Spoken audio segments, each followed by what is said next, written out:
Basuki Cahayapurnama alias Ahok yang kini menjabat sebagai Komisaris Utama PT Pertamina Persero melontarkan sejumlah ucapan fenomenal di tahun ini. Salah satunya adalah ingin membubarkan Kementerian BUMN. Tak hanya itu, Ahok juga sempat menyebut Perum Peruri Persero sebagai BUMN ular piton. Tak hanya membuat pernyataan pedas untuk lembaga lain, Ahok juga mengkritik direksi Pertamina secara terbuka. Apa saja ucapannya paling fenomenal di tahun ini sebagai Komut Pertamina? Pada pertengahan September tahun 2020, Ahok membuat heboh jagat maya karena ucapannya dalam sebuah wawancara virtual yang meminta Kementerian BUMN dibubarkan. Padahal kementerian ini menjadi lembaga yang menaungi Pertamina. Tempatnya bekerja sebagai komisaris utama. Kata dia, Kementerian BUMN harus dibubarkan karena seorang presiden pun tidak bisa mengontrol lembaga dan perusahaan negara di dalamnya. Dia mengusulkan kementerian itu diganti menjadi superholding seperti Temasek yang ada di Singapura. Jadi, namanya bukan lagi Kementerian BUMN yang membawahi ratusan perusahaan pelat merah, tapi menjadi Indonesia Incorporation. Kementerian BUMN harus dibubarkan sebelum Pak Jokowi turun sebetulnya.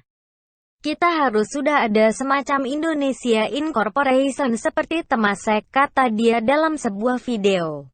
Masih dalam unggahan di akun YouTube, Ahok menyebut Perum Peruri Persero sebagai BUMN ular piton.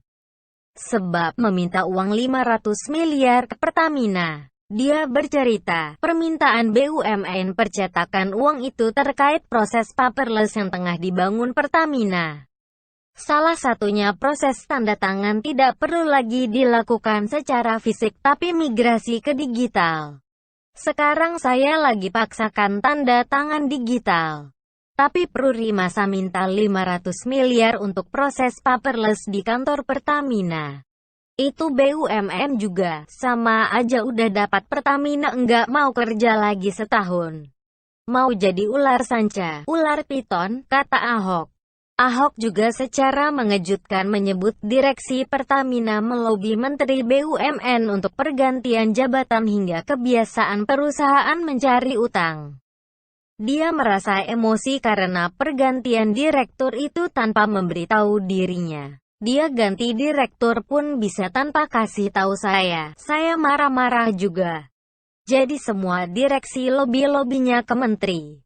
Yang menentukan menteri, komisaris pun rata-rata titipan dari kementerian, kata Ahok. Ahok juga menyebut persoalan gaji di Pertamina. Kata dia, ada yang dicopot dari jabatan direktur utama dari anak usaha dengan gaji yang sebelumnya 100 juta per bulan. Usai dicopot, orang tersebut masih mendapatkan gaji yang sama. Ahok ingin menerapkan prinsip 3C yang dikenal di Cina ke BUMN perminyakan yang tengah diawasinya. Prinsip 3C itu adalah cuan, cengli, dan cincai. Kata Ahok, prinsip 3C itu perlu diterapkan di Pertamina sebagai daya tarik menggait investor. Pertama, cuan yang artinya profit atau untung. Menurutnya, prinsip ini pasti dicari oleh investor ketika mempertimbangkan untuk berbisnis, termasuk ke Pertamina. Kedua, cengli yang diartikan sebagai keterbukaan atau fairness.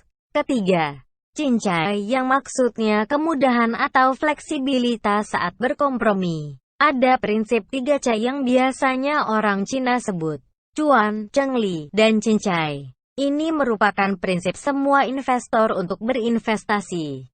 Ini yang harusnya bisa kita jawab, kata Ahok dalam diskusi panel di International Oil and Gas Convention. Presiden Jokowi pun tak luput dari kritik Ahok. Dia menyebut proyek gasifikasi batubara Jokowi kemahalan dan program biodiesel harusnya lebih fleksibel bagi Pertamina. Untuk proyek gasifikasi batubara, Ahok menilai proyek ini kurang ekonomis. Jokowi mendorong batu bara diolah menjadi dimetil ether untuk bahan baku pengganti LPG. Tujuannya menekan impor LPG. Tapi menurutnya, DME lebih mahal dari LPG sehingga butuh subsidi agar harganya terjangkau masyarakat. Ini bisa menjadi beban negara di kemudian hari, sebab subsidi yang dibutuhkan lebih besar dari subsidi LPG. Ahok juga mengkritik kebijakan B30. Menurut dia, harus ada fleksibilitas dari program ini, sebab harga CPO yang terus bergerak. Karena itu, sebaiknya CPO diekspor saja ketika harganya sedang tinggi. Tak perlu dipaksakan untuk biodiesel di dalam negeri. Persoalannya, harga biodiesel bisa lebih mahal dari minyak bumi saat permintaan sedang tinggi-tingginya. Terakhir, Ahok mengaku tidak takut dipecat dari BUMN yang diawasinya hanya karena digaji besar. Saat ini, gajinya di Pertamina sebesar 201 juta per bulan. Menurut dia, meski bergaji besar, bukan berarti mulutnya bungkam untuk menyuarakan dengan keras hal-hal yang dianggapnya benar di Pertamina. Hal itu diungkapkan Ahok dalam konten terkait rumor naik gaji dan tunjangan. Ahok panggil Ima dalam akun YouTube pribadinya. Jadi komut, gaji terima 201 juta, takut kita nggak berani ngomong? Selesai saya tetap suarakan keras, sampaikan kebenaran. Soal dipecat, ya sudah, kata dia akun di YouTube-nya.